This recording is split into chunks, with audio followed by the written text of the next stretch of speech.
Hey everyone, it's Horror Free for All, and I hope you're doing well today. I have a movie review of a film that came out in 2023. It was directed by Matt Angel and Suzanne Coote, and also co-written by them as well. And the film in question is actually a follow-up to 2020's Becky, and it's The Wrath of Becky. Now, if you haven't seen my review of Becky, I have a review on the channel. I absolutely love that flick. I'm so shocked by how well it was made and how it itched to scratch I was looking for in films for many years, being a Home Alone type of home invasion horror film, essentially. And coming to this movie, which is actually really hard to find. That's why I have my library copy here of the film, because I just can't find a copy anywhere and I wanted to watch it. And it was one of the 3 films that I picked for this thing I've been doing, where I go to my library once or maybe twice a month, pick out 3 to 4 films I've never seen and review them on my channel. So I'm happy for that, but I was not expecting what we got out of this movie. And in a lot of ways I'm kind of disappointed slightly with it, but I still came out really enjoying it. And that's not out of the realm, because I think that if this franchise of sorts, it's not quite a franchise yet. For me, you need to have about 3 films to be a franchise. If Becky gets a 3rd installment and it's good or, high quality, like these past 2 films have been, I might go out of my way to say that Becky is one of my favorite franchises out there.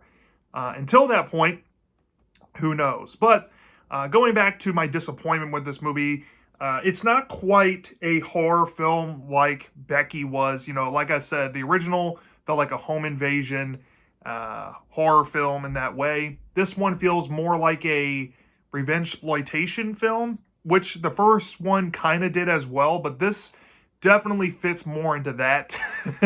And if you like that stuff more, I understand. Go ahead and like it more. I've seen a lot of fans say that they like this more than the first one. But I'll get into why I don't like it as much near the end of the video. But I will say this. I do recommend you go see this, especially if you enjoyed the first Becky. Hell, you don't even have to watch the first Becky to understand what's going on in this movie, because this movie does a good job at explaining events that happened previously, to the point where you don't need to necessarily watch it to get into this film here. But I do recommend that you go watch that and then go watch this movie, and you'll see where I'm coming from with the potential of this being one of the all-time greatest franchises out there. So that out of the way, one quick thing I want to say before we get into the plot overview is that the first Becky film, I guess, was distributed by Redbox, and they had a Redbox distribution deal for it from this Quiver distribution company, I guess, that, put on the production of this film here. For this installment, they didn't really do that. And the only way to get this movie, it seemed, was to buy it at Walmart. So, go figure. But if you're looking for copies, I know the original Becky from 2020 was recently in Big Lots. You could probably find them online. And Wrath of Becky, you might be able to find them in your Walmart, maybe in the $5 bin somewhere. Who knows?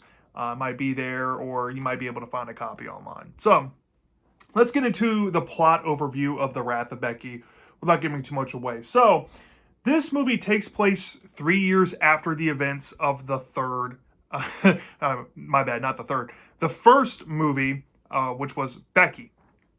And the main character, Becky, is now 16. She's aged up 3 years, and she tells the audience almost immediately, essentially what her story is. There's kind of like a fun, mock at foster family, family movies, I guess, or stuff that you would see on like ABC Family. There's a fun little parody of that in the beginning, and we see Becky essentially running away from a family that wants to adopt her, and she says that that's basically what she's been doing for the past 3 years. She hasn't been in a stable home because she doesn't really feel like she fits in, and her dog Diego are kind of like a package deal, and whenever she feels like it's too nice, she'll go and hide for a while until, Child Protective Services finds her again, puts her back into the foster system. But this go around, she's ended up in a caretaker with a caretaker who's like an older woman that just is looking for company essentially. And Becky kind of identifies with the woman because she's lonely and sees a lot of herself within this woman. So she has decided to stay with her and basically finish out, her childhood remaining years, and at least until this woman dies, in her custody. Well, one day, unfortunately for Becky, she has now, since she's 16, she has to take up a job to get some income. She's saving up money so she can essentially buy her way and buy her freedom, emancipation. She works at a diner, and she's pretty much a terrible waitress because she has an attitude, and this is just part of Becky's character. If you watch the first movie, you definitely get a sense of her personality. She's kind of heartbroken, especially at this point of the story, when she's lost her mother to cancer and lost her father due to, neo-Nazi terrorists killing him in the first film. Mild spoiler, but it shows you that in the movie. So because of the events and the experiences she had to go through, she's now more jaded. And this comes to her detriment one day when these three guys come into the diner to eat. And they all seem to be saying some very misogynistic things about women and treating Becky like crap. So Becky decides to get some revenge on them by spilling coffee on this one asshole who kind of deserved it. But this embarrasses the guy and bruises his ego to the point where this has some repercussions later on. So after the incident at the diner, Becky's at home, minding her own business with her dog, and she thinks she hears some noises going on in the house. So her and her dog Diego, they head downstairs, and they see the three guys from earlier pretty much coming after her, and she tries to get her dog Diego to attack these guys, but he's taken out of the situation, and then she's basically left helpless as these three men come to her and threaten to like beat her up and do something to her. But in the commotion, this wakes up her caregiver, who brings down a gun and raises it at the men, tells them to get the fuck out of the house. And one of the guys, the main asshole, ends up pulling out his gun and possibly shooting her in the head, killing her. And they skedaddle after Becky loses her shit and tries to come after him, but knocks herself unconscious. So when she wakes up the next morning, she realizes that the events that transpired the past night had happened, but her dog is now missing as well. So her caregiver is gone. Her dog has been kidnapped. She has kind of awakened the little demon that was within her 13-year-old self in the first movie. So Becky, she's going through some photos while she's grieving the loss of her caregiver. She even gives her like an impromptu burial in the backyard. She decides to suit up and bring on this persona that was born from that first movie and hunt down these people that did this. So we see from the point of view of the film where these guys are at, and they're a part of this insurrectionist group this time around. It's not really neo-Nazis, but they're still kind of like the alt-right extremist group that are pretty much planning an insurrection in the nearby town that they live in. And they're led by Sean William Scott. And the cast of characters this time around, I think, are more noticeable than the first film. You might recognize Matt Angel himself, the writer of the movie, plays one of these guys. And one of the other ones that you'll get to see is Courtney Gaines. And Courtney Gaines, he was kind of like, a main side character actor in like the late 80s and 90s. I think he was in Highlander. He was in Can't Buy Me Love. The guy's incredible, and he's in this movie as well. So you'll enjoy some acting performances from this group. Becky, she discovers the leader's name. She goes to a house, meets an old woman named Daryl, and she's like, well, this can't be the real Daryl. So she goes to Daryl number 2, who shares the name that she overheard. And she finds out where they live. And they have this compound by this lake. They have this off-site property with a garage. And she decides to go investigate. And as she's investigating, she learns through spying on this group here that's meeting up in this headquarters, so to speak, that they have this plan of the insurrection. She overhears it while, the leader is talking to one of his subordinates. and she gets a sense of what this leader's been through. So she realizes that these guys mean no joke, and she learns that there might be weapons on the property, and this master drive holding a list of every person in this organization. So she decides to steal the master drive. She goes out to their essentially barn shed slash garage that houses all the weapons, and she pretty much raids it and comes up with a new plan to pretty much get revenge on all of them. So once she does that, she places a cell phone on the doorstep of the home of the headquarters, rings the doorbell. The leader answers. He starts getting phone calls, but he's not informed of what the three guys did earlier and where the dog came from, because since they abducted the dog, Diego's now in their custody. And eventually he answers the phone, and Becky's like, I'm going to fuck you all up. I'm going to kill you all. And, you're going to see what I'm fucking capable of, essentially. So the main asshole is instructed by the leader to essentially give the dog back, and he's like, all right, I'll do that. And he goes outside. Becky's like, all right, come get me.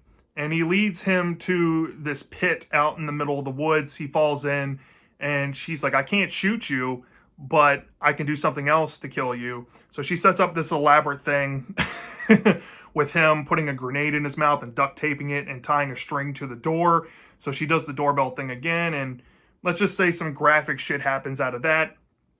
Once this guy dies, the remaining gentlemen in the group, or it's kind of hard to call them gentlemen, are now forced in a situation where they feel like they have to deal with Becky, and Becky gives another phone call saying that,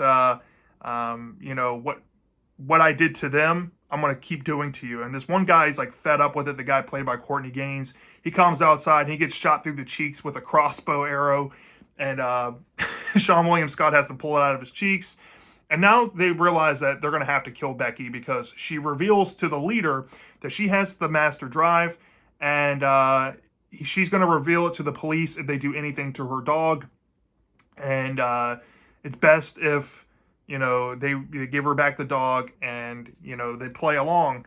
But in reality, Becky's still going to fucking kill him.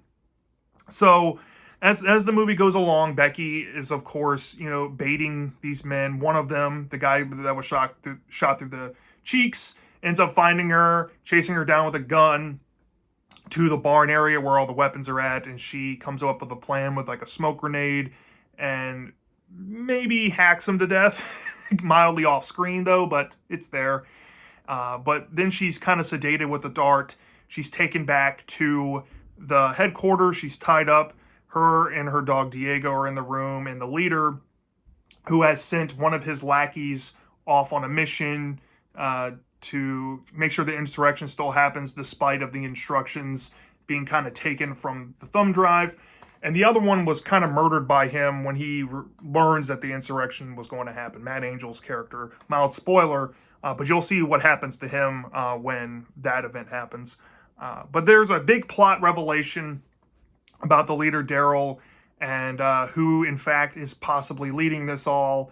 And let's just say there is a mildly fun climax to be had. You see some more bloodshed, and Becky may or may not come on top. Maybe Diego too. And then we get to see a follow-up of events where we get to learn where Becky's going in the future. And the ending of the movie kind of implies the story has wrapped up there, at least in terms of the characters in this film. So that in a nutshell is what you're going to expect out of The Wrath of Becky. Now, here's the thing. I think this movie is probably one of the best sequels I have seen in some time, especially in terms of film in general. It's been a while since I've been impressed with a direct sequel like this. So, yeah, I have to say off the bat, Lulu Wilson and Sean William Scott and all the other characters in this movie did fantastic performances. Courtney Gaines as well. Every scene that involves all these characters, they're well performed. And the characters, they have some depth to them. And this movie, especially compared to the first movie, spends a lot of time on characterization, particularly with Becky, trying to mature her up from a 13-year-old character in her outing before to now a 16-year-old scorned, damaged teenager, that's gone through adolescence a little bit. preparing for adulthood. So I really do appreciate the writing of the characters in this movie. It looks well shot, even though it's definitely small budget like the original Becky film. I appreciate the level of care they put into this film. The practical effects on the deaths in this movie look almost as good, if not just as good, as the first Becky film as well. There's some creative kills in here. The creativity really does show, and I like it. Even though there are some things that I feel like they toned down, especially compared to the first movie, which felt more like a free-for-all of sorts with the brutality. They weren't afraid to pull back the curtain and show it all. This movie did have a curtain with it, but it was still brutal, and I like the tone of the movie. And I brought this up before. This movie, unlike the first film, even though it does have its home invasion elements, it's very much more a revenge exploitation film, like a sleazy grindhouse movie would have been back in the day. And it's like a love letter to those movies. And it's almost a role reversal. And like in the first film, Becky is being chased down by these men. As in this film, she's more doing the hunting. And she kind of is in 2020's film as well. But here, it's not like they're coming after her for access to the key or anything. She she kind of brings it upon herself a little more directly here. So yeah, and yeah, for a small budget film, this has a lot of heart in it. Everything that should work as a follow-up to that original Becky film works here. And especially when you're looking at it from them trying to age up the character, it's mostly like almost pitch perfect, except these are some flaws in the movie that I think the first Becky doesn't have for me. And after watching this, I kind of realized why I love Becky 2020 more than I love this movie. Yes, for fans of the Becky, series out there, I like 2020 more than this movie, and that might be a shocker to you all, but I think what works in 2020's movie is the fact that Becky's not only a kid, but she has more of this Kevin McAllister-like quality to her, and they showcase that more. The kills are more brutal. It's more of a horror film because the home invasion stuff is played up more in a horror way. There's way more deaths, or at least the deaths serve much more of an emotional impact than this movie does. And I just think that first movie hits better, especially when we're talking about a horror film. Yes, The Wrath of Becky still has its horror nature to it in that revenge exploitation type of way, and like a Funny Games or I Spit on Your Grave type of way. But at the same time, it becomes more in that revenge exploitation realm, and I think it kind of leans too much into that action, I'm gonna fuck you up type of way than even the first movie did. And that's one thing that I think is missing out of this film is horror. It's not as horrific or emotional as that first movie in terms of making you feel scared in the situation. You don't ever feel really scared for Becky. She's never really put into a vulnerable situation where she's actually going to die.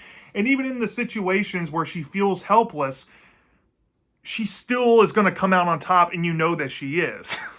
So, yeah. And also, I think that the villains in this movie are more of a downgrade than Becky, the first film. I think Seann William Scott and all the lackeys were great performed, but this whole thing about this planned insurrection thing feels just kind of in there to make you hate the bad guys a little more.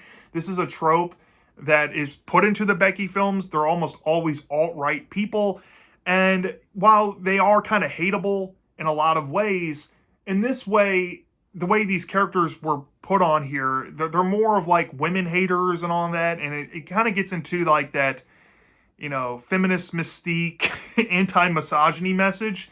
And while that's, I guess, empowering for a 16-year-old Becky, I feel like it's too much in your face at times with it. And I don't know. Like, sometimes that stuff can work, especially in female-led horror films. And trust me, a lot of these movies are. Even films like I Spit on Your Grave, the classic revenge exploitation film, has this message. But here, I don't know. It's just, it doesn't really do anything new with it. And it almost feels a little bit too rehashy on some of the ideas that the first Becky had. Yes, I do love some nuance with franchises, and if this is going to become a franchise with a third installment, I'm kind of expecting this same angle where Becky happens to stumble across some, alt-right group that she has to kill, and she feels justified in killing them because they kill people that she loves. There's aspects to this film that feel almost too much like the first one. And while that's not the biggest thing ever, I do think that's a knock against it for me, especially when we have an aged up Becky. To me, 2020, I know COVID put a big monkey wrench in filmmaking and all that. What I think should have happened, if they wanted to make a Becky franchise of sorts, they should have made a 1, 2, 3 within a year of each other. Redbox could have streamlined it, and they could have got them out before this movie ever came out. And they could have kept Lulu Wilson much younger. They should have kept the more Kevin McAllister-esque-ness to her character with the blueprint stuff and coming up with these elaborate contraptions. I mean, you do kind of see this with the grenade kill in the movie, but the rest aren't that elaborate. And I don't know if they had a smaller budget this time around or what, but that does kind of show. And I feel like if Becky 2020 had the steam it had, they should have kept into the gimmick of Becky being this creative killer. And I think a fine franchise could have come out that way. But it's what it could have, should have. Now we have an aged up Lulu Wilson. If we do get a third installment now, she's going to be, the next Becky movie is going to be about her being like a young adult, pushing 21. So it is what it is. But nonetheless, I still really enjoyed The Wrath of Becky. Don't get me wrong. I think this is a fantastic film for what it was. But I think that because I love the first one so much, I just can't full on love this one the same way. But I do respect this film, and I do want this film in my own collection at some point if I can ever find it. So from a 0 to 5 star basis, it doesn't hit as hard for me as the first Becky, but I do really respect this. So I'm willing to give this film maybe like a 4.25 out of 5 stars or an 8.5 out of 10 on a 10-point scale. I think this is almost pushing greatness, not quite there. But it has a lot of elements that worked in the first installment here. It has that character progression, especially since we've been emotionally involved with Becky since the first movie. It's nice seeing Lulu Wilson reprise her role as well. It feels almost seamless and organic. This type of direction with a 16-year-old Becky feels like what would happen. But it does have those flaws that I mentioned, kind of getting in the way of my enjoyment, but not too much. So yeah, that's my thoughts on The Wrath of Becky. Let me know down in the comment section if you've seen this movie before. Do you love this or do you hate this? I'm dying to know. And I'll see you next time.